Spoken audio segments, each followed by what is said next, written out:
recording. So we've been talking about heart rate, stroke volume, and cardiac output, which is how those two things are going to work together to distribute blood around the body. Next, we're going to talk about blood pressure, and then we'll get into talking about the different kinds of actual blood vessels and blood itself. Okay, so I'm sure that you guys have heard about and know about blood pressure. Okay, blood, as you will see in a few slides, blood's a fluid. It's mostly water, okay, or it's at least a majority water, and so it's going to move through the system via differences in pressure, okay, via differences in pressure. And so when we measure the pressure, what we're actually measuring is we're measuring what is exerted on the inside walls of an artery, okay? Typically, we're going to measure blood pressure in the brachial artery. So here, kind of right under your bicep, your arm. We could measure it in your femoral artery or your tibial artery, or pick a relatively superficial artery. We can do the same thing pretty much everywhere. Okay. So when we express blood pressure, it's usually done with two numbers. One is systolic pressure, the other is diastolic.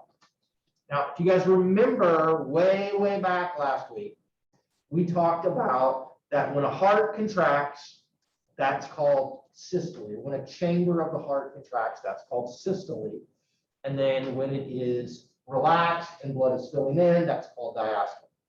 So systolic pressure is the pressure exerted on an artery when the left ventricle is contracting. Diastolic pressure is the pressure exerted on that artery when the left ventricle is in diastole, when it's not contracting, it's actively pulling out. And so typically you will see these numbers like 120/80 or 112/72 or 180/100, which means you're about to have a heart attack or something. Okay, and so that's what these two things are going to denote. This will become much more important when we get into what happens to blood pressure when you get stressed, what happens to blood pressure during exercise, what happens when you have certain kinds of cardiovascular. Because if pressure doesn't change, you can't move blood. So there's some really interesting things that happen there. We don't use this very much anymore. At least I don't see it used in research articles very often. But something called mean arterial pressure. And mean arterial pressure is a mathematical way to try to represent the overall pressure exerted on an artery during one single heartbeat. Okay, so what we're going to get then is that mean arterial pressure is basically 2/3 diastolic pressure and 1/3 systolic pressure. Just average those together.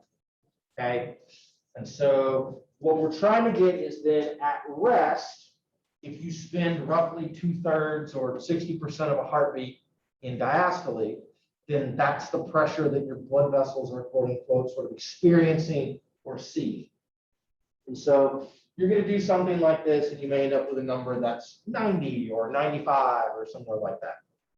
It used to be used much more commonly as a way to try to represent sort of what all is going on, and that might give us a better indication of how hard the heart is having to work to push blood around, and then how much pressure is being exerted on your arteries. Okay, so this is a graph that I really like because I think it very accurately depicts in many ways the pressure that is being exerted in the left ventricle, in arteries, and then arterioles, capillaries, venules, and veins, and then when it's going to come back into the right atrium. So you can see across all of the vascular tree, basically, what is happening as the left ventricle contracts and relaxes, And there's this very rhythmic change that we're going to see. It should be very regular. Okay, so in the left ventricle, when we're in diastole, very low pressure. This is really important because we want pressure to be low so blood will go into the left ventricle. Okay, So blood will go into the left ventricle. Then it contracts and pressure gets really high, okay? And then it relaxes again, and so you get this rhythmic change that's going to be there. Out in arteries, what we end up seeing is, especially in the large arteries that are reasonably close to the heart, is that systolic pressure is going to be very, very close to systolic pressure in the left ventricle. Diastolic pressure is going to not fall nearly as much as it does in the left ventricle, because we're always going to have some blood in the arteries. So whereas in the ventricle, most of the blood, or a large portion of the blood, can be ejected, in the blood vessels, that's not going to be okay. And so then as we move down this way from arteries to arterioles to capillaries, the pressure falls, which means that every time the left ventricle contracts, then it's going to drive blood from areas of high pressure, like the left ventricle and these large arteries, down into the arterioles, into the capillaries, okay? And then from the capillaries into veins or venules, and then veins, and then it's going to bring blood back into the right atrium, because that's going to be the place where we're going to have the lowest pressures. Okay, blood moves via pressure. Okay, it moves via pressure. You guys ever have the experience of trying to like go scuba diving, or just put a mask or goggles on and like dive down in a swimming pool or anything? Yeah, Nikki, you've done that. What does it feel like as you go deeper and deeper? What happens? Sort of, what does the mask feel like on your face? Do you remember? Heavy, right? As you go deeper, there's more water on top of you exerting pressure on yourself, and so it becomes more difficult. It's that pressure is going to build. Okay, and so that's the same thing that happens here, and it makes it when pressure, especially diastolic pressure, is going to be higher and higher, then in these large arteries, if diastolic pressure gets to be high because you've got hypertension, then the left ventricle has to contract more forcefully. It's got to work harder to raise systolic pressure over that diastolic pressure in order to continue to get blood to be able to move. And that can be a real problem at some instances if you've got heart failure or some other things that are going on. Okay. Okay. Now we'll talk about blood. This is my favorite part of the cardiovascular system, is blood. Okay. I don't particularly like to look at blood or think about blood, but I think in the context of exercise, in the context of how the cardiovascular system functions properly, we really don't spend enough time talking about blood and its importance. Okay. But blood is the place where we transport oxygen and CO2. Okay. So gas transport takes place in the blood. We're going to transport fat and carbohydrate and protein and things in the blood as well that we need for energy. And then we're going to use the blood to kind of rid ourselves of metabolic waste products and other sorts of things as well. We're going to do a lot of filtration of things at the liver and at the kidneys, where we're going to filter the blood, and we're going to use that blood to bring stuff away from certain tissues, take it to places where it can be cleaned up, and we can get rid of it. It's really beyond the scope of this class, but you guys will talk about this in exercise phys, but blood plays a huge role in regulating body temperature. Okay? Sweating, the fluid comes from the blood. When you sweat, that is water coming out of your blood. Okay? So we're going to use the blood to help us there. And then it also plays a big role in controlling pH. So we buffer acidity, especially by having carbon dioxide stored in the blood, is something called bicarbonate that we'll talk about a little bit later on, but it helps maintain proper pH and the function of our metabolic process. So we need this all to work correctly in order for sort of us to maintain proper physiological function across those tissues. Okay. So I used to do this and I've stopped doing it because it got lost in the move. But do you know how much blood you have in your body? Somebody said a lot. Okay. I would argue that's right. I would argue that that's actually not that much. If I brought in, and I used to have these, I had like 5 like liter bottles, like water bottles, filled with water that I'd put red food coloring in. You'd set them down and be like, here's all the blood in your body. okay? And I think people sometimes think that you have even more than what that is, but that's approximately what it is, okay? Your total blood volume is going to vary, and it's very much related to body size and your state of aerobic or kind of endurance training, okay? So in a typical kind of average size male, it's probably 5 to 6 liters. In a typical kind of average college size woman, it's probably 4 to 5 liters. That's going to vary. Again, it's related to sort of body size, okay? If you are aerobically trained, then it's going to go up considerably. It may go up 20 or 25%. So you may be a person that has a blood volume of 5 liters, and we have you do, say, several months of aerobic training, and now you have 6 liters of blood. It's a really, really powerful adaptation that's going to take place. Okay? And so blood volume is really important. As blood volume falls, if for say I was to cut your femoral artery or something and you were to bleed out, as blood volume falls, blood pressure falls. And as blood pressure falls, then you die, basically. All right, so it's really, really, really important. As we make blood volume go up, either by giving you a transfusion or by having you do aerobic training or having you become acclimatized to when it's hot outside, then it actually makes cardiac output and it makes venous return and some things go up, which are really, really important for maintaining function during exercise and during heat stress. Okay, so the majority of your blood is water, okay? The majority of your blood is water. And so it is roughly maybe 55 to 60% of your blood volume is what we call plasma. And plasma is about 90% water and about 7% protein and a few other things that are going to be in there. But plasma is mostly water. So most of your blood, or majority of your blood, is water, okay? Plasma is the portion of blood that can change its levels or its amounts really, really quickly and really easily due to dehydration from sweating or something due to, you know, whatever that's going to be. If you've been sick and you've thrown up a bunch or something, you've lost a lot of water because it was hot and you sweated. And it can increase really, really quickly. Then given if you drink more water or if we're going to change kind of how stuff is functioning at the kidneys, okay? So plasma has a level of fungibility too. The other portion of your blood, which is almost entirely red blood cells, is something called hematocrit. Okay, it's called hematocrit. So in the hematocrit, this is essentially the cells that are in your blood. Of those cells, it's about 99% red. So hematocrit is mostly red cells, and you have a few white cells and platelets that are going to be in there. So white cells are going to run the gamut. You're going to have macrophages, you're going to have neutrophils, you're going to have eosinophils. Kind of, y'all talk about how the immune system functions in human phys? Yes? No? Yes? Yes? So, okay.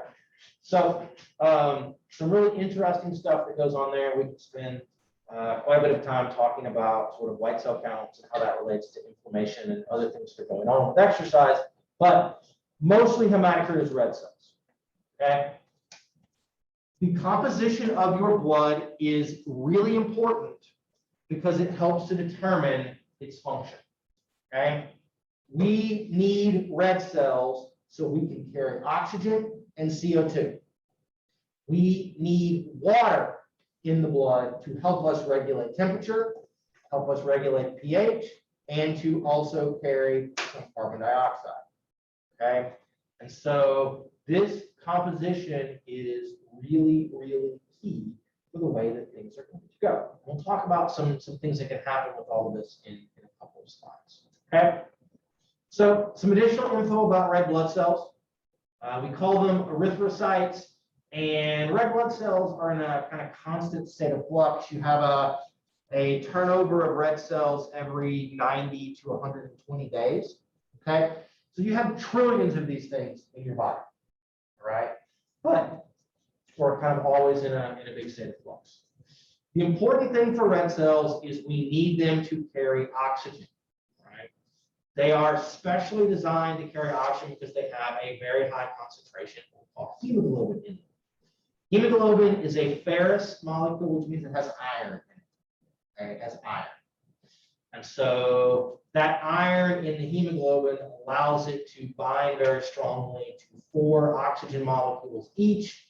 You have about 250 million hemoglobin molecules per red blood cell, so lots of iron in there. They can each bind 4, so you've got roughly 1 billion molecules of oxygen bound to 1 red blood cell. And as I said, you have this huge, vast number of red cells in your body. So you have a very, very, very large capacity to carry oxygen because of the way your red blood cells are set. Okay? All right. I'm going to pause here for a second and give you a different mask. My mask is falling down and it's really distracting me. So I'm going to run really quickly and grab a different one.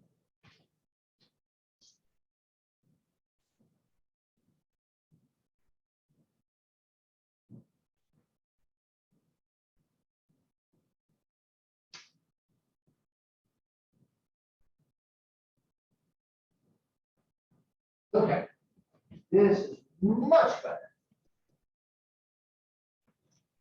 All right. So let's talk about the vascular system. Okay, let's talk about blood vessels. Here's what I want you guys to do for me as a sort of in-class activity right now. So my folks that are on Zoom, we can't really see you guys because you won't turn your cameras on, but I want you all to do this as well. So everybody take your right arm and stick your right arm out to the side, like so. Take your left hand, and what I want you to do is go right down at the very edge of your bicep, okay, just a little bit proximal to the crease of your elbow, and I want you to press and squeeze right there, kind of as hard as you can, and I want you to tell me what you feel after about 30 seconds down in your fingers, okay? So we're just going to do this, and we're going to let you guys kind of go along here, okay? As y'all are doing this, I will talk a little bit about blood vessels and kind of what all is going on. All right. So when I say vascular system, I mean arteries, arterioles, capillaries, venules, and then veins. Okay, so kind of 5 big groups of everything.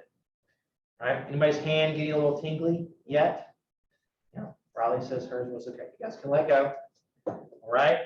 What we were doing was something called occlusion, right? If you were pressing hard enough, you were doing occlusion. You were certainly pressing hard enough to squish your veins down and prevent sort of backflow of blood. Anybody feel like your hand was getting a little swelling too at all? Maybe just a little bit, yeah, okay?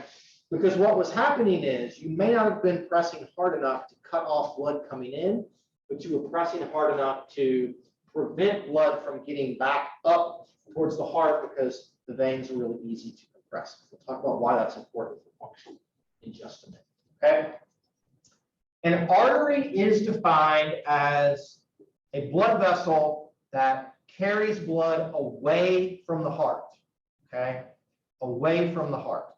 It has nothing to do with the oxygen status of that blood.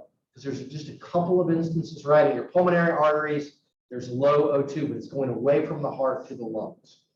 But generally in kind of systemic circulation, once blood has left the heart via the aorta, arteries are going to have oxygenated blood. They're carrying it away from the heart out to the tissues, okay? I'm sure you guys remember from your cadavers and things, you got these big arteries and then they begin to branch off and get smaller and smaller and smaller. Okay, so what happens as we do this is they're eventually going to branch into what we call arterials. Okay. All blood vessels are important. You can argue until we're blue in the face which ones are the most important. It may actually be the capillaries because they allow the exchange of things that are going to happen. But the important thing about arterioles is that arterioles control where all the blood in your body is going, okay? Where all the blood in your body is going. Try something. Devin, are you a singer? Perfect. You want to stand up on your chair for us? Yeah. Could you do that? Would you feel comfortable doing that? Emma, can you sort of spot Devin and just make sure she doesn't like fall over? That's okay, right? I So, Devin, you're a Cowboys fan. We had a good day yesterday. Okay. Did y'all notice some sort of change in the arterioles that has gone on with where Devin's blood is? Anybody notice? Devin, do you feel like your face is mildly flushed? Just a little bit? Probably. It's a little bit. Okay. Can you please sort of carefully step down? I wouldn't make you sing in class. Okay. I was just guessing at one of those things. All right. We just manipulated where the blood was going, and we made it go to Devin's face a little bit. I evoked a stress response, and I get changes in the what we would call vasodilation and vasoconstriction of these arterioles, and we send blood to different places. Okay? I'll do another fun thing. Madison, stand up, please. You'll work out today already, Madison? Yeah. Yeah? Okay. What sort of exercise class should we have Madison do? What do you guys want her to do? Madison number 2, what should we have her do? What would be fun? Jumping jacks. Okay? Madison? Jumping jacks, please. How am I doing? I don't know until Madison number 2 is tired. Well, that doesn't help. She's not doing jumping jacks. I know, right? Okay. So, You may stop. All right. Good. Should we have her do something else? Nah? Okay, you can sit down. Thank you, Madison. By stress response, by moving or exercising, I can also change what's happening at the level of the arterioles in addition to the sense of circulation. And we can make blood go to different places. Okay? Anybody ever stand up really quickly? After you, like, maybe you'd run a bunch or you've done something, and you stand up really quick and you feel lightheaded? That's partially due to an inability to kind of capture and regulate blood pressure. But the end thing is that your brain is not getting enough oxygen. So you're like, oh boy, so the body thinks, lay back down, that's better. Okay? We had a student in my lab on Friday that we were doing a sort of fake exercise protocol where we put electrodes on and we make your muscle contract quite forcefully all by itself. And the student had maybe had too late of an evening on Thursday and hadn't had breakfast and got a little lightheaded in that way. So I say all of this to demonstrate to you guys that the proper function of arterioles lets us move, it lets us respond and control blood pressure, all right? These things working correctly are essential for our ability to pretty much do everything. This is how we're going to control where blood goes. Okay? You guys had breakfast. We change arterial sort of diameter in certain places so blood can go to your stomach and blood can go to your intestines and not go to other places. You start needing to exercise and we say, we don't need it in our stomach anymore. Go over here. Go to muscles. Don't go to the kidneys. All right? And so these are going to be the really, really important kind of things for that. We'll talk, and I'll show you guys a couple more pictures about how we control all of that in just a minute. So blood leaves the heart, it goes to these big arteries, these arterial branches, then it gets to the capillaries. You guys see what a capillary looks like under a microscope? You guys see those in human phys at all? Should probably have put one in the slides. Capillaries look like Swiss cheese. Okay? Capillaries have giant holes in them. Okay? Look like Swiss cheese. Those holes are called fenestrations. But the point of the capillaries is they're really small. They're one cell layer thick and they're very whole. Okay? And so it allows for the easy passage of things into and out of them. All right? And that ability to pass things like oxygen and CO2 and glucose and lipids and hormones and everything else through them allows us to bring stuff to certain tissues, get things away from those tissues. It allows us to have a hormone released in one place and have it go and bind and do a function on the cell someplace else. Okay? So arteries are going to bring some blood. Arterioles are going to tell us where it's going. Capillaries let us do things from that blood into tissues and back and forth. Then we're going to go back up the tree into these capillaries are going to kind of form together to make these venules. And the venules are going to come together to form these very large veins. And then the veins will bring the blood back. Okay? Veins will bring the blood back.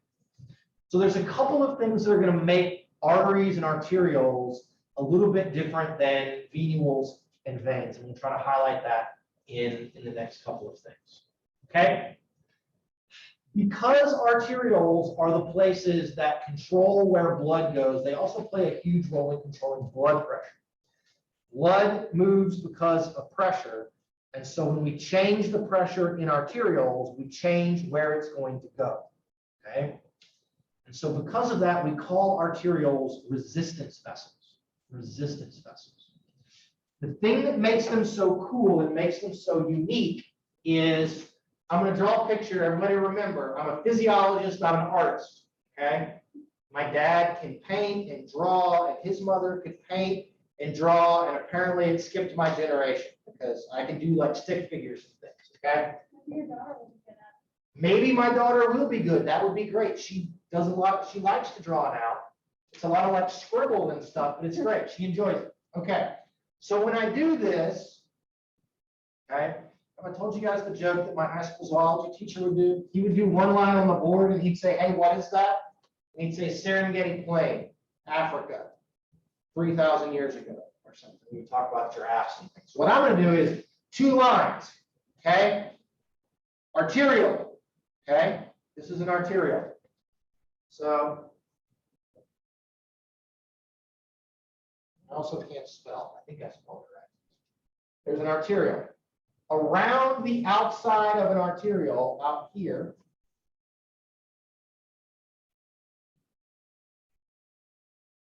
is something that we call vascular smooth muscle. Okay? Vascular smooth muscle. So smooth muscle is muscle like cardiac muscle and skeletal muscle in that it wants to contract. Okay? It's unlike those because it's just a hot mess. It's all over the place. Nothing is lined up together. You have smooth muscle around arterioles. You have smooth muscle around, say, your intestines and things that are going to kind of contract rhythmically to help move food through.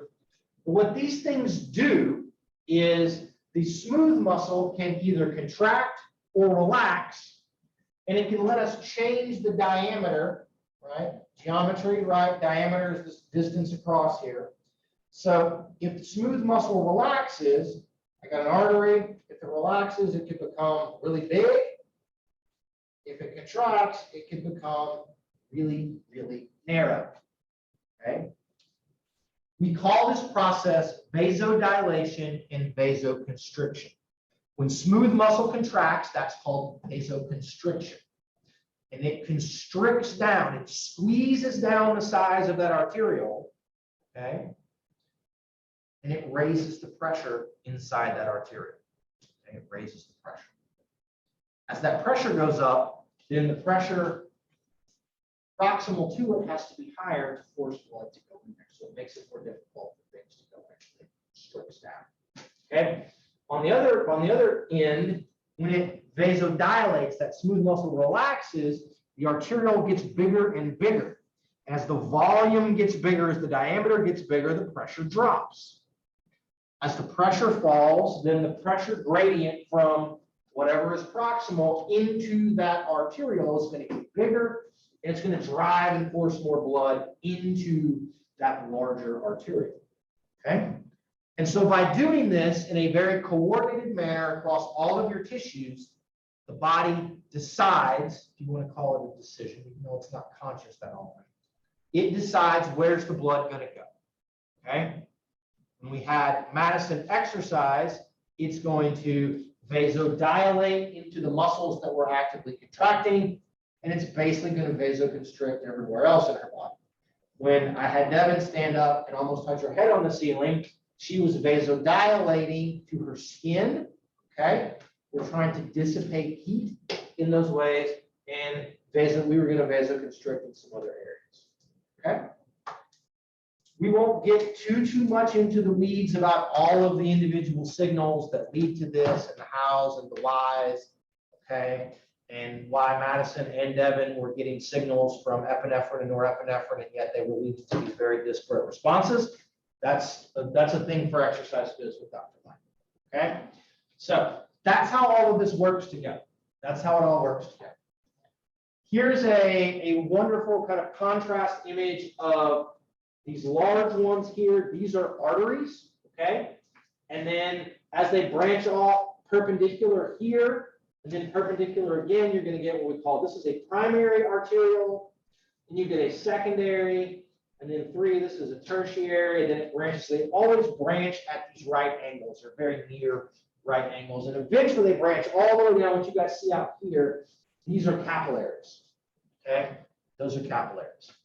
And so there's this very, very highly vascular tree, and so you can imagine if I pinch down here on a primary arterial, I pinch this down, everything distal to that spot is going to get less blood. Okay? If I widen out one of these, then everything distal is going to get more blood. Okay? So those capillaries that are on the tissue that are distal to these primary arterioles are either going to get more or less blood that's going to go down through. That's how we control blood distribution. Okay? That's primarily how we control blood distribution. Okay, so we've got capillaries. Here I have a nice sort of picture of a capillary. Here you can see a white blood cell. There you can see a red blood cell. Okay, this is the edge of the capillary, kind of right through there. We should be able to see, this is muscle tissue. You can see the striations in the muscle cell in those ways. Capillaries can be very, very narrow. They're only wide enough to basically fit one cell through at a time. And they've got this very kind of single cell layer on their cell walls, and then they also have lots of holes in them, so stuff can easily pass through. But note from all of this that we have these billions of molecules of oxygen on these red blood cells. We need that oxygen very close, in this instance, to a muscle tissue, right? We've got mitochondria in this muscle tissue that want and use that oxygen. And so we put this one erythrocyte very, very close so we don't have to diffuse very far. You don't have to move it. It's like getting to park close to the building on a day it's raining or something. Or you don't want to park down at Reeves and have to walk all the way up. You want to park in one of those spots that the freshmen in the dorms get to park at, right? I don't like those. In summer, faculty, we can park right up there. It's nice, but now all the freshmen never drive anywhere. Right? So they get to park really close. This is the same kind of like. Okay. Pardon? What about veins? What about veins? Veins are just kind of black, right? They're there. A lot of it's very passive. You know, they're just sort of there. Veins have valves that prevent backwards flow. I mean, they're really important. The veins have valves in them that prevent backward flow. Veins don't have smooth muscle in the way that arteries and arterioles do. So veins can't constrict or dilate in the way that arteries and to some extent, arterials to some extent, arteries can. Right? So the cool thing about veins is if you grab your arm and you just press, you can smish your veins all by yourself. It doesn't take a lot of force. And then blood can't flow backwards through all of them. So you can just put a little bit of pressure on it, you can prevent backwards flow. And that's why it felt like your hand was going to swell up a little bit because it was being cool down there in those veins. Okay. So let's talk about O2 transport. All right. So for the most part, oxygen is going to be carried on red blood cells. Okay. Huge amount of O2. Okay. About 98% of it is going to be bound to hemoglobin. And then you've got about 2% or a very small amount that's dissolved in the water, in the plasma, in the blood. Okay. So that's going to allow us, because we have hemoglobin, to transport about 70 times more oxygen than what plasma can transport alone. Okay. Given our reliance on aerobic metabolism, if we didn't have hemoglobin, we'd all be dead. Okay. So it's really important. The other thing that I think has maybe become a little bit more in focus for some people is, so you have all of this hemoglobin and it can bind a large amount of oxygen, but there's a concept called hemoglobin saturation as well, okay? So you guys go to the doctor or you go someplace with a little thing on your finger and it measures your pulse oxygen. I should have brought mine from home. It's become like the hallmark sign in some ways of you're at home when you have COVID. Should you go into like go to the emergency room, your hemoglobin sat falls too far because your lungs aren't working. So because hemoglobin has such an affinity for oxygen, under normal altitude situations in a person with normal pulmonary function, you're going to be somewhere around about 97, 98% saturation of hemoglobin, which that means is that most of the hemoglobin in your red blood cells, right, in your blood has hemoglobin bound to it. This 98% saturation is way more, especially at rest. It's way more than what your body needs. This is good. Okay. And so we have a very, very large O2 carrying capacity. And that carrying capacity, the ability to get oxygen onto hemoglobin and then get it out to our tissues, is rarely going to be a thing that limits exercise performance.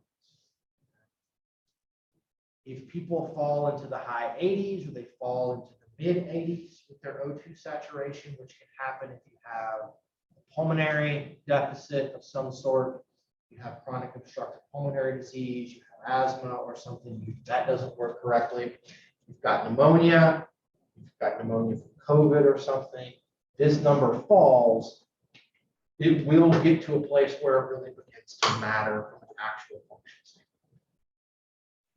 Okay. CO2 transport, conversely. So we use the oxygen to make ATP. That process generates carbon dioxide. So CO2 transport is a little more interesting to me and a little more complicated than O2 transport. So we carry CO2 dissolved in the plasma, just like O2, but at a higher concentration, bound to hemoglobin, which most people don't think about, okay? Bound to hemoglobin in something called carbaminohemoglobin. And then as the remaining is going to, it's going to sort of combine with water, and you're going to form something called bicarbonate. Okay? So we have not that much O2 dissolved. We got a little more than O2. We've got something called PO2, PCO2, which is partial pressure of CO2. So it's about 7 to 10%. And then maybe a fifth to a third is going to be bound to hemoglobin. We're going to exchange O2 for CO2 in those instances. But it's this bicarbonate that's the really interesting piece that we have. Okay. So you make all of you guys take chemistry, right? You guys have all had chemistry. Maybe you've tried to forget about it, but we make you do it. Okay. You take a gas, CO2, you add it or you dissolve it into water, and what we get is an acid. You get carbonic acid. Okay, so H2CO3. So we get carbonic acid. Well, that carbonic acid is now in your plasma, in the blood. And acid and water dissociates, right? As it dissociates, then you end up with hydrogen ions, which determine the pH, and something called bicarbonate, or HCO minus. Any of you guys ever eaten bicarbonate? Warren sort of shrugged her shoulders. He asked as he conspicuously drinks from his Coke Zero. Okay, there's CO2 in here, right? The fizzy stuff. Anybody ever had Tums or Rolaids or Maalox or Melanta, something where you had sort of an upset stomach or you had acid reflux or something? That's bicarbonate. Okay, it's most of what's in there. It's a base. So it works as a buffer. And so this bicarbonate, or this stored CO2 as bicarbonate in your blood, floats around. And when you do very high intensity exercise and you make lactic acid, which then dissociates into lactate and hydrogen, this bicarbonate binds up and buffers the hydrogen, and this reaction goes in reverse, and you get out water and CO2, and then you breathe off that CO2. So you're going to help buffer things. Your capacity to do this helps us, again, maintain system homeostasis. What it also does is if I feed you a huge amount of bicarbonate, okay, a huge amount of bicarbonate, I can make you a somewhat better sprinter or a somewhat better middle distance runner because you have more of this around, you can buffer more hydrogen, therefore that hydrogen is going to cause less burning in the muscles, it's going to cause hydrogen screws everything up. It messes up the myosin ATPase, it messes up calcium release from sarcoplasmic reticulum, generally screws everything up. So you can continue doing those things. We have very good experimental evidence of this. The problem is you got to take so much, you're really going to be sprinting to the bathroom, right? If you read these things like, yes, if you take like 3 Tums pills, it's good for what they call sour stomach. If you take 12, it's a laxative, right? I'm not kidding in those ways. And so you can do all of this. This is how we're going to use carbon dioxide in these kind of really interesting ways. Okay. And again, hemoglobin lets us carry more. We want to breathe all of this CO2 off. Okay. This lets us keep sort of the dissolved amount of plasma low, which means it's pretty easy for us to breathe it out. So it helps us to maintain function. Okay. So here's gas exchange at a tissue level. Okay. So here we have what we're calling a respiring tissue. So this would be like skeletal muscle or cardiac muscle or something that's using oxygen. Okay. And then here's the sort of capillary and our red blood cell that's going to be going on in here.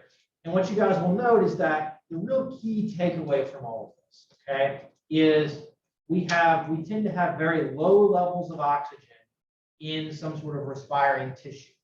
Okay.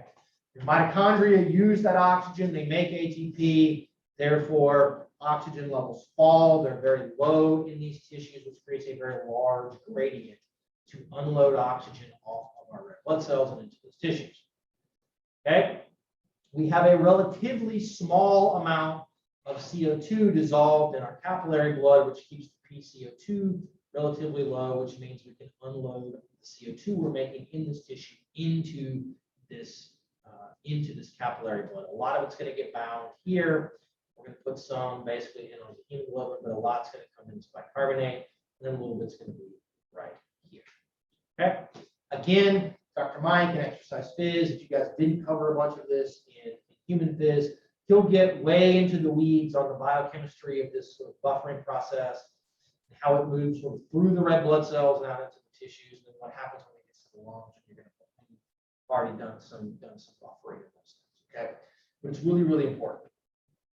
Okay, so the last little bit that's related to these two things that I want to talk about is something that's called arterial venous oxygen difference. Okay, arterial venous oxygen difference.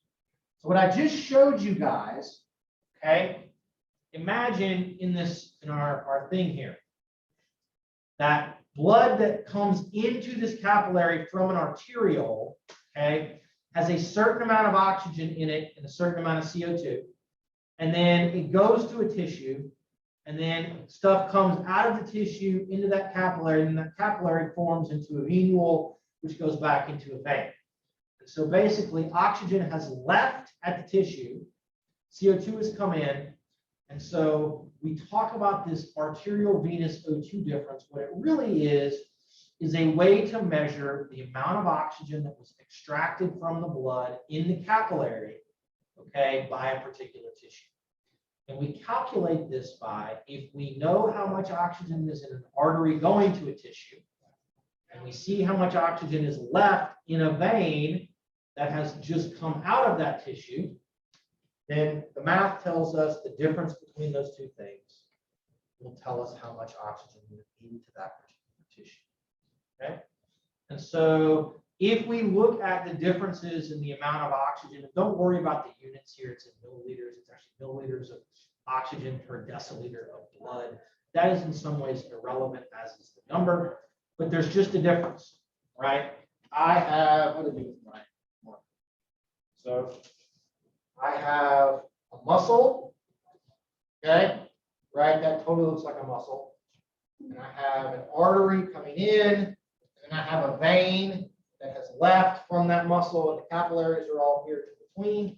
Let's just say I have 20 units of oxygen in arterial blood. And then when I get out here to the veins, I've got 14 units of oxygen. Okay? Where did that oxygen go? Well, that means that leftover 6 was what was taken up into the tissue. Okay? What was taken up into the tissue. As we exercise, as you digest food, okay, as you get stressed out, anything that raises metabolic rate, okay, then the amount that is going to be taken up in the tissue is going to go up, which means that our arterial venous difference is going to get bigger. So imagine when I exercise, I can make AVO2 difference go up, say, 3-fold. So if I have 20 units, and we'll talk about why that's constant in just a minute, I have 20 units in my arteries still, okay? It was 6, it goes up 3-fold, okay? And so now I'm down to only 2 that are in venous blood, which means there were maybe as much as like 18 units that are going to go into my tissue, okay? So if I know what's in an artery, and I can measure what is coming out in the vein, then I can get an idea of how much has been taken up in that tissue. Now you may ask, Dr. Black, how would a person go about measuring this? Okay. Any of you guys ever had a catheter put in? Not a urinary catheter, but like a catheter put in, like, say, anybody donated blood? Anybody ever given blood? Yeah. If you've given blood, you've had a venous catheter put in. Okay. They punctured the vein, and they put a little Teflon, basically, this little catheter in, and then blood flows out. Running a venous catheter is really simple. Okay? All of you, if you're not that freaked out, you can do this. We can look, we can find it. I could stick you right there, usually at the crease in your elbow. We can put a catheter in. Easy peasy, no big deal. Okay? I can find your femoral vein. Okay? Not a big deal. Put a catheter in.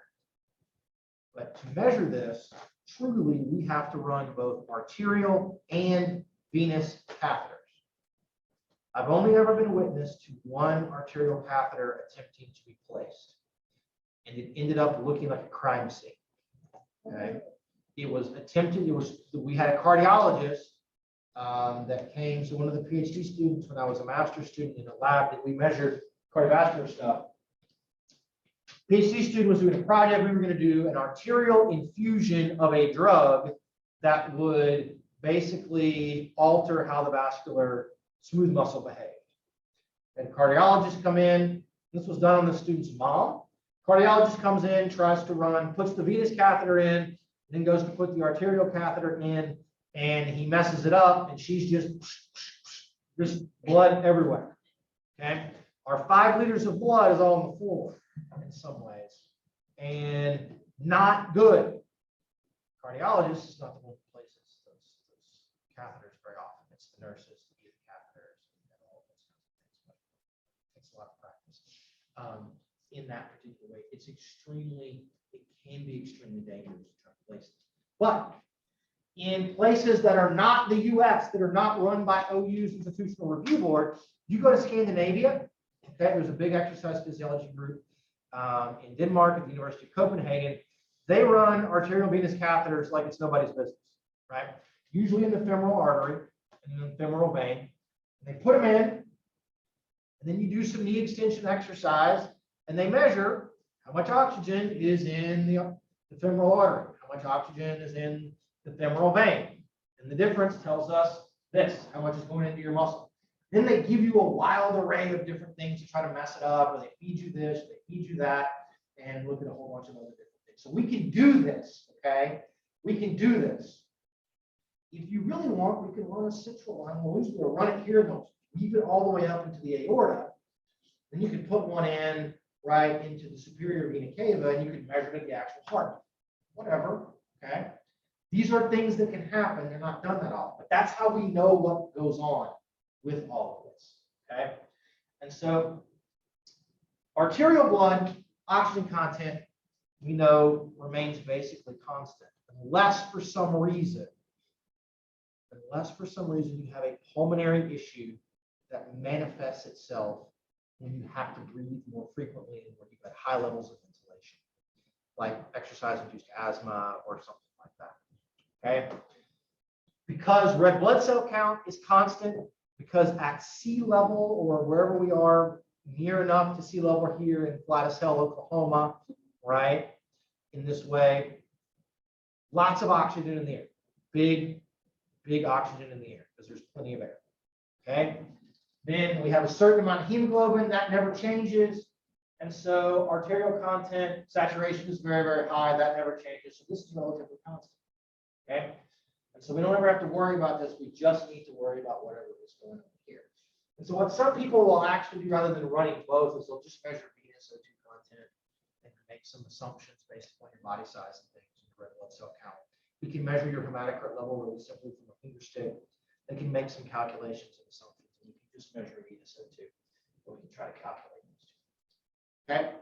I will show you an equation in a little bit where I can take, if I know your cardiac output and I know your AVO2 difference, I can tell you what your metabolic rate is and the amount of oxygen being used. I can tell you what your VO2 is at any point. It's called the Fick equation, and it basically explains everything in exercise. Okay, we'll get to that in a few slides. Okay, let's pause here and let's take a break until 11:31.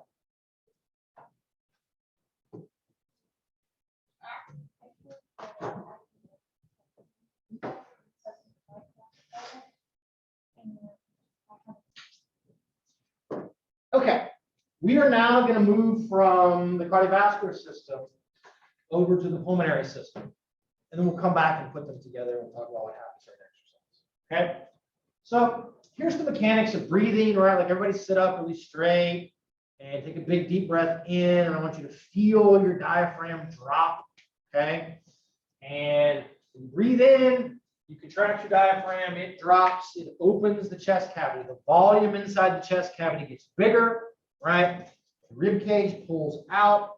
Again, volume gets bigger, lowers the pressure inside, and then air is going to flow in if you have your mouth or your nose open. And then when you relax your diaphragm, the opposite happens. It goes back to its relaxed position. Your ribs fold back down. We compress the space, pressure goes up, and air shoots out. Okay, so this is just showing kind of graphically the differences in air pressure versus pressure in the lungs. And that's how we breathe. Okay, that's how we breathe. Inspiration is an active process. You contract the muscles, this is what happens. Okay, expiration tends to be a passive process a lot of the time, but it doesn't have to be. Okay, it doesn't have to be. Anybody ever been tested for asthma? Okay, Madison and Lauren have.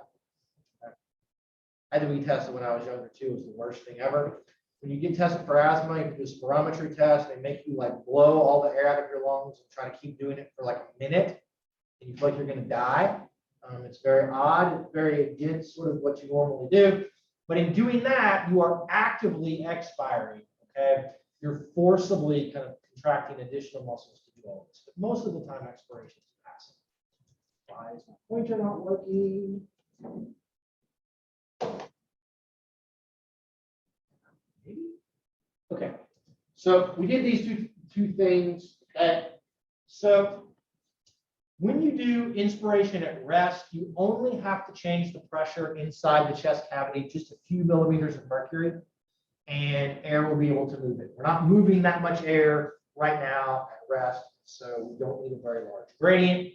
During forced breathing, like during very high intensity exercise or something, right, you can make the pressure fall from just a few millimeters of mercury, maybe to 80 or 100 millimeters. It falls a huge amount. We have a very, very large capacity during active, kind of forceful active inspiration to lower intrathoracic pressure a huge amount to be able to bring lots of air.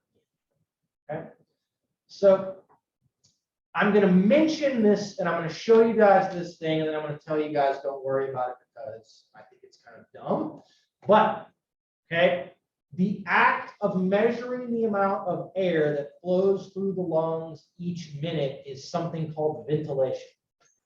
Ventilation is the pulmonary analog to cardiac output.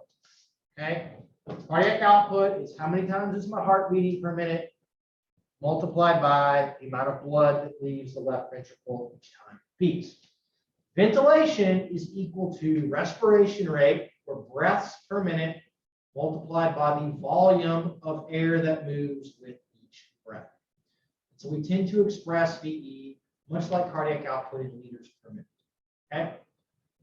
If we want to do this based upon different components of ventilation, we can get something called lung volume, and we can do a spirometry test, and we can measure sort of how much air are you moving at rest, how much do you have that you could bring in if you really tried, how much air are you expiring at rest, how much air could you expire if you really, really tried to do that, and then kind of what is this kind of leftover space that's going to be in here. If you take exercise testing and prescription class, you guys will do a spirometry test where you're going to measure.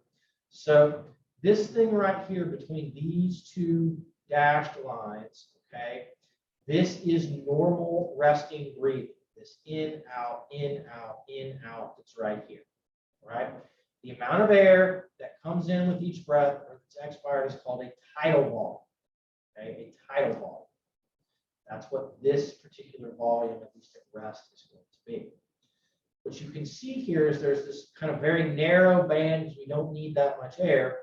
But going up, okay, up on this is something called inspiratory reserve volume. So if you really try to suck in as much air as you can, kind of like you're about to hold your breath, you can measure this amount over that. That's called inspiratory reserve volume. Then you can blow out all the air that you've got down here, and that's going to be called expiratory reserve volume. You can look at both of these two things together. That's called your vital capacity, which means something if you have a pulmonary disorder, but we're not going to have time to talk about all of those things in this class. If you want to know more, you can take chronic disease class. Okay. And then total lung capacity is just the most air you can bring in and the most air that you could blow out, assuming you can actually fully deflate your lungs, which you really can. Okay. But you can have a person do a spirometry test and we can measure all of these things.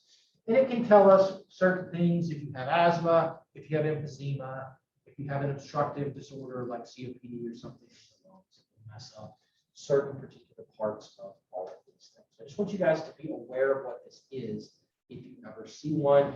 You don't have to know this. I'm not going to ask you about specifically any of the things that are going to be on here beyond respiratory rate and tidal volume that will give us actual ventilation.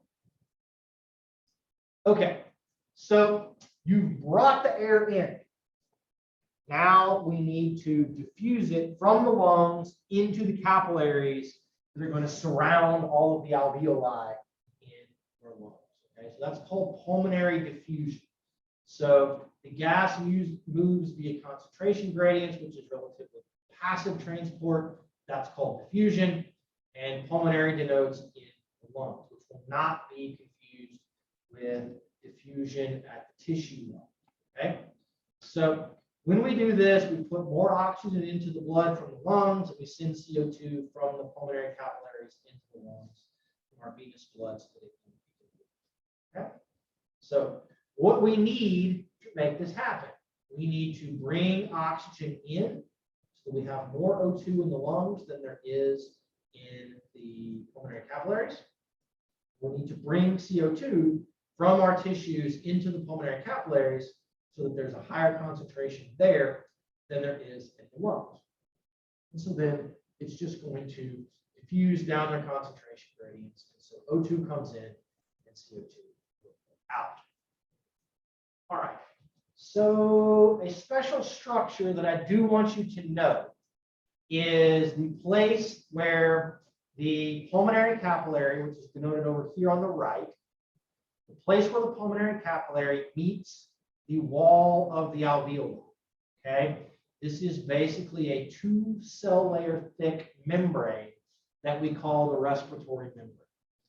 And the respiratory membrane is the place where gas exchange at the lung occurs. Okay, so you have, because of the alveoli, adding surface area in your lungs and all of the capillaries around it, you have a giant amount of surface area to be able to diffuse across in the lungs. I swear, and I may be speaking out of my ass, but there's like half a tennis court of surface area, okay, in your lungs. Okay? Half a tennis court. So like not quite this whole classroom space, but almost, right? Is how much surface area you have just in there for diffusion to be able to take place.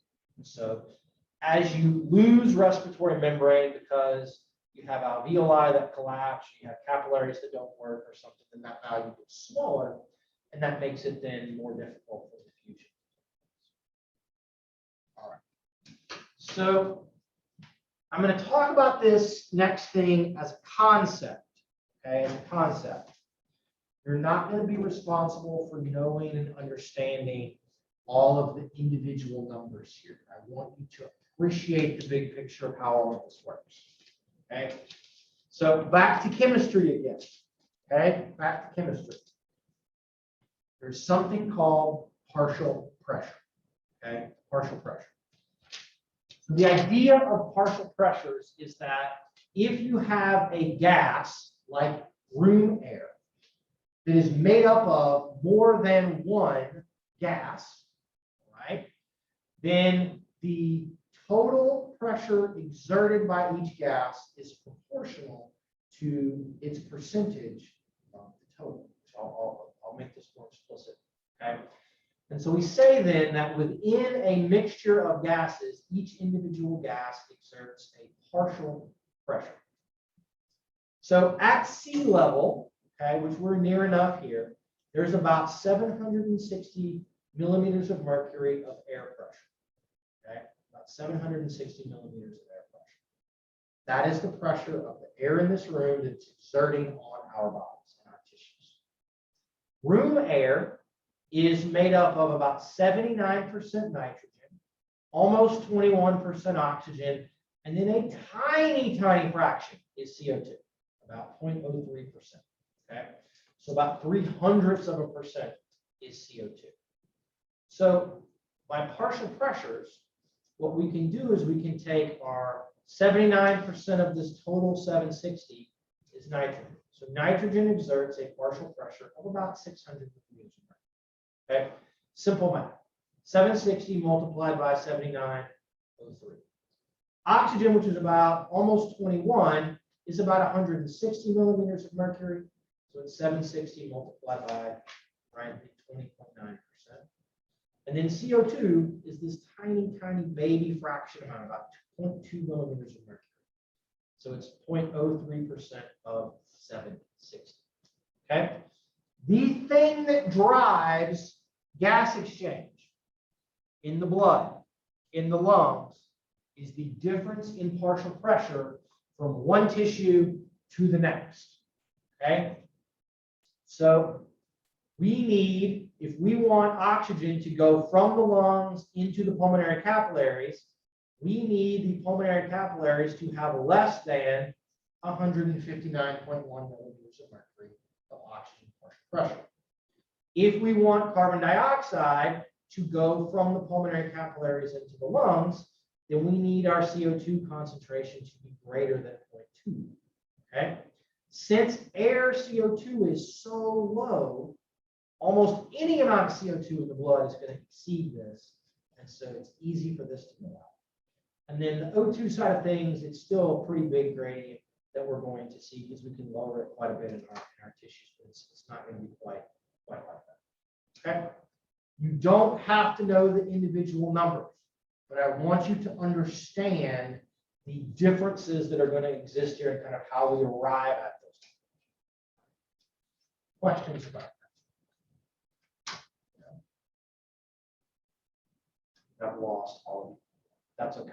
We'll stand up and do some jumping jacks. So this is a table trying to demonstrate the partial pressures in different locations. Okay. In dry air, there's basically no water. All right. And so you've got 79% nitrogen, about 21% O2 here. We're going to look now, here are the partial pressures of those. Here's the partial pressure in alveolar air, okay? Part of the thing that changes in alveolar air is that we're going to have water vapor. We have to humidify the air when we bring it in. And so when we do all of that, we're actually pulling some oxygen out, and it's going into the water, okay? And so that's going to then raise our kind of CO2 concentration here. So alveolar air looks like this. Arterial blood that leaves the lungs is going to look basically constant on CO2 from one place to the other. And we're going to get almost as much oxygen as we have in the alveolar air, just a very small difference. Venous blood, so blood that comes into the lungs, has about 46, a value of about 46 millimeters of mercury of CO2, which is about a gradient of about 6 millimeters. It's only got about 40 of O2, so this is a very, very large gradient. CO2 moves a lot faster because it dissolves in the plasma, so it's easier. So you can get it in the water vapor much, much easier. Okay, we're not going to get into all of the mechanics and the chemistry of this diffusion. I just want you to see in general how this is going to work. Okay, so there we go. All right. Everyone do this. My people on Zoom, do this for me. Okay. Big, deep breath in. Big, deep breath out. Okay. Now take 3 quick breaths in. Quickly, quickly, okay. We can now all give each other COVID. Okay. Kidding. But you did that because I asked you to, right? You have these locations in your brain called the respiratory centers. Okay. And they control motor neurons and innervate the muscles that aid in respiration. They innervate the diaphragm. Okay. There is some voluntary input to these. You can make yourself do it, but then they also function like the essay noted that there is going to be some spontaneous depolarization that occurs as well. Right. You will, without having to think about it, you will breathe 6 or 8 or 10 times a minute, depending upon what we need. Okay. Now, do this for me. You have conscious control. I want everyone, we're going to try to hold our breath. Bring my watch. Shoot. We're going to hold our breath for 30 seconds. Okay. Madison, can you set a stopwatch for us for 30 seconds? Yes. Sound so enthused. All right, I'm going to go for 30 seconds. I want everybody to do this. It will demonstrate a point. Okay. Ready? All right. 3, 2, 1, hold.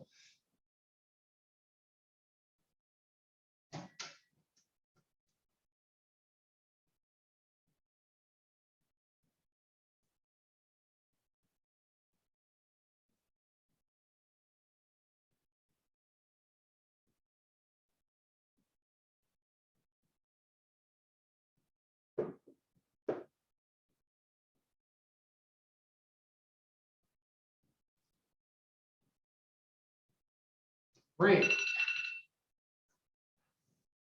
Okay. Just note how that first breath that you took was deeper than a regular breath. And now you're going to breathe for the next few seconds more frequently than you normally would. You guys also feel that urge in the midst of all of that, right? That urge to breathe. Those things are determined by mostly chemoreceptors and chemical changes that are taking place in arterial blood. Okay, so you have these respiratory centers in the hypothalamus that control breathing. You also have chemoreceptors that are going to detect especially CO2. Okay, so when you're not breathing, the CO2 levels in arterial blood are going to go up, right? You're not breathing off the CO2. As that CO2 goes up, they're located in the aortic arch and in your carotid arteries. As CO2 levels go up, those chemoreceptors sense those chemical changes, and they are going to signal to the respiratory centers, hey, CO2 is going up. We should probably breathe. We should probably breathe. Okay, we did breathe. Breathe fast. Breathe more deeply. Okay. So these chemical changes, especially in carbon dioxide, are going to be picked up by the chemoreceptors, and they're going to control a lot of what happens with respiration and with ventilation. Okay, and how you breathe. CO2 is the primary driver or the primary control molecule for breathing. Seems very backwards, right? You would think it should be oxygen. You would think it would be a lack of oxygen that would drive the breathing. It's not. It's CO2. Okay. As CO2 rises due to increases in metabolism, okay, either because you're holding your breath or because you're exercising or whatever, then that drives the respiratory centers to tell you to breathe more frequently and to breathe more deeply. Right? Now, there's some other things that are going on. You have some stretch receptors and some movement receptors. There are stretch receptors in the lungs, the alveoli, and the bronchioles. And so when you breathe really deeply, you stretch the lungs, then that triggers more frequent breathing, so you don't overstretch them. And then you're also going to have some things where if we ask McKenna to stand up and like do one of these numbers, right, like put yourself off balance and move an arm or a leg, as you move, right, we have things called proprioceptors that you get to sense your position in the world, your position in space. As you move, that also drives an increase in breathing, kind of prep for here come muscle contractions, here comes the need for more oxygen. Okay, so what about during exercise? What happens to ventilation during exercise? The obvious answer, right, is that it goes up, right? We're going to go up. So it goes up in two phases, though. And one of those phases is driven by stretch receptors and proprioceptors. And then the other phase is driven by the increase in carbon dioxide. So this immediate increase in breathing is produced by some sort of bodily movement, right, without a change in the chemical environment. So we had Madison do jumping jacks. Let her pick our next jumping jack next day. Okay. We're not going to, but if you start doing jumping jacks, breathing goes up immediately. There's not been a chance for us to produce any kind of additional CO2 yet, but it goes up really quickly, right? Then as you continue to exercise, we're going to get this phase 2 where you're going to produce CO2 detected by these chemoreceptors, and then breathing goes up, right? Eventually, assuming that you can reach some sort of steady state with CO2, your breathing goes up, and then it will level off at some increased rate and increased depth. Okay. And if you're doing very, very heavy exercise, it may continue to try to rise just a little bit. Okay. When we stop exercising, ventilation will stay elevated because metabolism stays elevated. After exercise, you're going to be breathing more deeply and more frequently for several minutes to maybe an hour or so, right?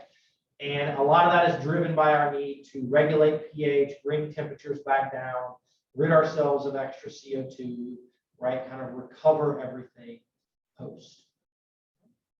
So that's what happens. Breathing goes up. For most of you guys, as long as we're at sea level, as long as you have a relatively normal function of the pulmonary system, breathing is never a limiting factor in exercise performance. Okay? I could give every one of you a pint of your own red blood cells right now, have you exercise very intensely, and I could make your peak ventilation and reach during exercise go up beyond what you could get before I gave you the blood transfusion. Okay? So what that tells us is that you normally have a much larger capacity to keep breathing than what your other sort of systems could support. So there's a couple of irregularities that I want you all to know about. Something called dyspnea, which is a shortness of breath, and that's typically caused by an inability to adjust properly to changing levels of carbon dioxide and hydrogen in blood.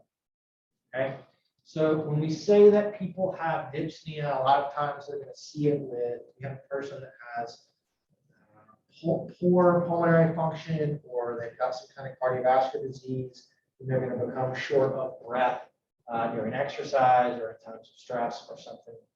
Hyperventilation is overbreathing. And so this can be a thing that can be voluntary or it can be involuntary. Sometimes if you have involuntary hyperventilation, you're going to overbreathe. And so you're going to have very, very shallow breaths. The other thing that's really cool about this, if you want to, before we were going to hold our breath, all of you should have hyperventilated on purpose, right? Blow off extra CO2, lower your PaCO2 even farther. Therefore, it's going to allow it to build up to a greater extent before you're going to feel that urge to need to breathe. So people that do these kind of crazy free dive things, where they're going to like free dive in the ocean and go down like 500 feet or something dumb, which just seems like a way to kill yourself. To me, personally, they're underwater for like 5 minutes or 6 minutes or something at a time. They will hyperventilate before they go into the water. Right? They will try to forcibly hyperventilate before they go on.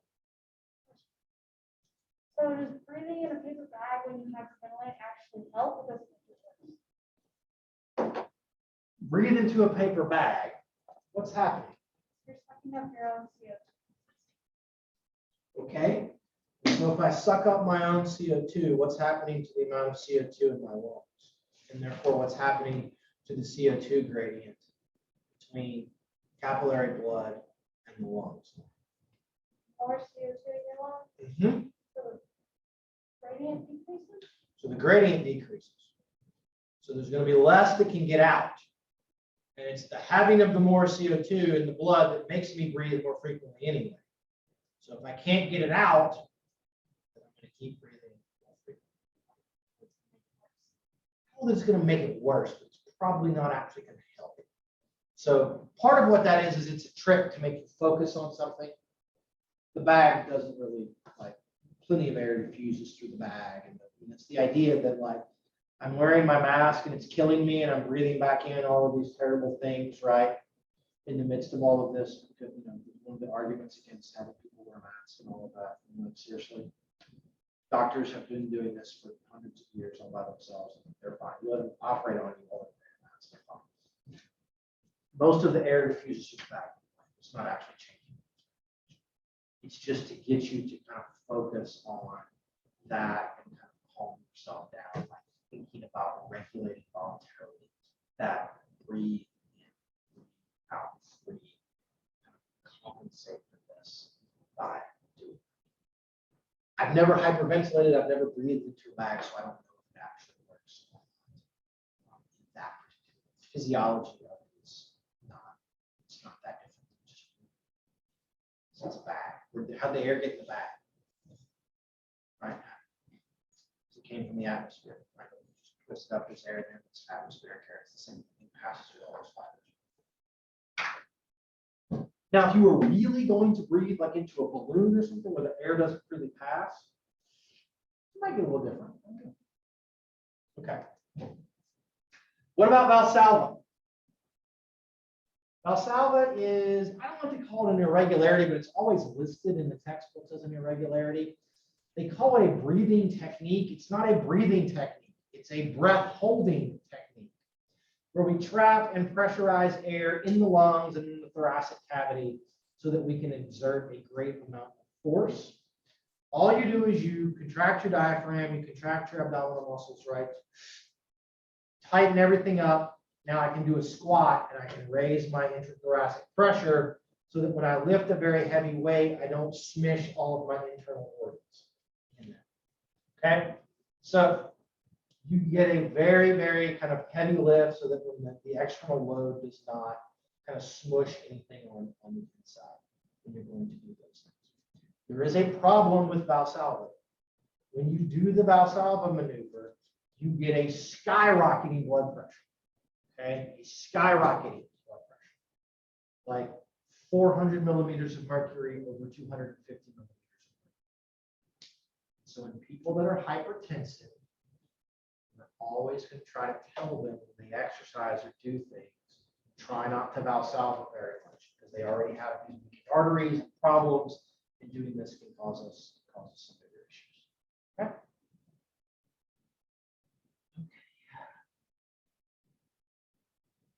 10 minutes left.